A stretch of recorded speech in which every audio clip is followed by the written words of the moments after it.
Welcome back to another episode of Working Beyond 9 to 5. I'm Sharon here with Ari, who will share us about working in the rehabilitation facility. Hi Ari, how are you? Good, how are you doing? I'm good, thank you. So, we're going to talk about your experience and let's see that what can help us reflect about working as a social worker there. Sure. Yeah, I work with men in addictions, and I really try to implement the hero's narrative story into my working in group counseling. I'm really here to help clients see their journey in a more positive way as a hero in their own story. And I find when I do that, it actually provides a lot of meaning for them. You know, we have a lot of Indigenous clients. We also have, people who they have relationship struggles. Some people have lost their mother at age 2 and or had a parent who is always a drug abuser, and they only learn those kind of things from them. So really, that redemptive story, bringing out that redemptive story and helping those men to see their lives in that way, it gives more meaning about their resilience. Yeah. So what are some of the struggles that you encounter working over there? Yeah, some of the struggles include, relapse. So people will come in and they'll be doing great and they'll last 60 days in our rehabilitation center. But then, they'll go back to their life, one night at the bar, or they'll relapse and go do drugs with friends, and then they're back on the street, or they're back into their old habits where they're not taking care of themselves. And oftentimes I feel really sense of maybe this is the time where they're going to actually die, that's a very real scenario, that they continue to go back and then they don't have the supports necessary, and they end up passing away.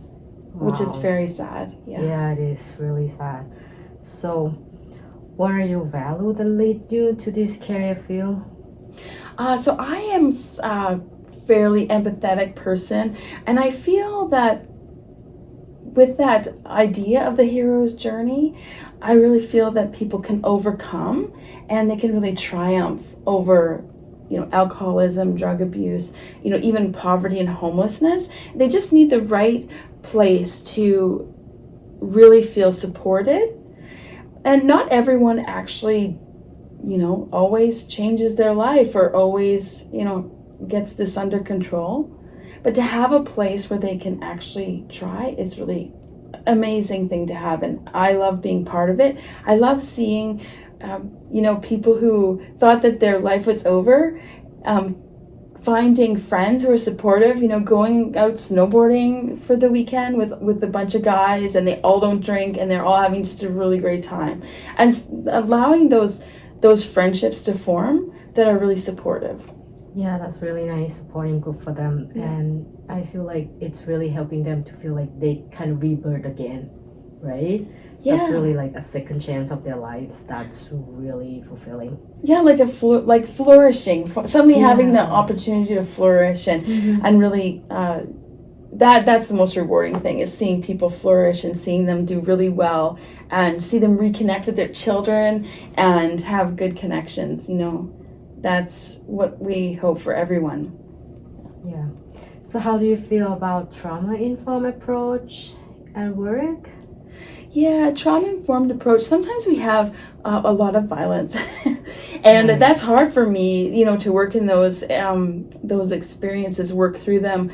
Even being a woman in with just a bunch of guys, and then the guy culture. And I remember walking out one day where all all the dudes were smoking, and they were like, I said, hey, it's a gorgeous day outside. They're like, yeah, the kind of day you should put your bikini on. And I was like, wow, like that's, when you live in a trauma-informed workplace, you don't let people get away with saying stuff like that. It's like, I think I laughed it off and I said, yeah, well, let me know when you get yours on, because I would love to see how you're doing. Nice. Yeah, that's with your tan. That's kind of flipped the narrative to them to like, okay, if you want me to, then you could do that too.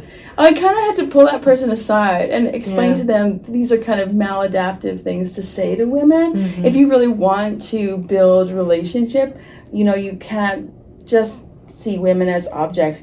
And because I have that relationship with them, I was able to actually, kind of just give them that feedback, which maybe has been missing most of their lives, that women are more than objects. I'm Yeah. here, I'm caring for you, and that's not a very caring statement. Yeah, and we care you as a person too. So it should be like reciprocate things to do. Yeah, respect is really important, I think. And, understanding sexual harassment against your coworker, or, even I had to talk to the staff a little bit because they were saying things like, oh, you should hear what that guy talks about you after, when you're out of group therapy, like group counseling, when you're not a mentor. They talk about how you dressed up really fancy just for them.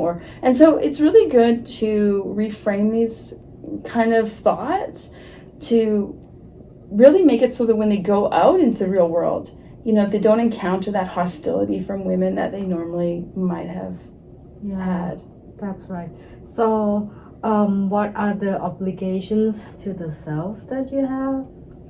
Yeah, you can really experience a lot of burnout caring for others, and you can take on a lot of these, these comments and sort of feel like, well, like I don't belong. I do not belong with these men helping them because they'll say these kinds of comments, or maybe, there's a lot of smoking that happens. Mm-hmm. So I have to take care of myself. I would love to hang out and I'd love to be with them and in that environment, but I know it's not good for my health. And I think the obligation I have to myself is that I have to really take care of myself.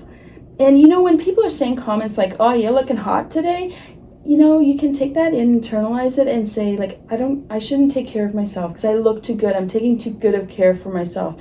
But I think at the end of the day, you have to take care of yourself. You're obligated to do that. And, when people see you taking care of yourself, there's some sort of magnetism there where they want to change their life as well. They feel like maybe they can see a way through where they don't harm themselves. I feel like it's more like internalized and coming out externally, like you actually taking care of yourself like mentally, and then it appears outside that you look really bright and really energetic. Yeah. To be around with them. Yeah. And I think that's what you have to have. You have to have a sense of humor. You have to, be fun. Mm-hmm. Like nobody wants to be kind of hanging out with negative Nelly or feeling like they don't want to connect with you because they're a burden or something. So it's really important we stay really high energy, that we model those characteristics of taking care of ourselves first. That's really important, instead of getting burnt out, making sure that we're there for them, and we're showing them, we can really do well because we're in a good mental space ourselves. Yeah, thank you so much for sharing with us, Ari, and we will see you next episode of Working Beyond 9 to 5. Thanks.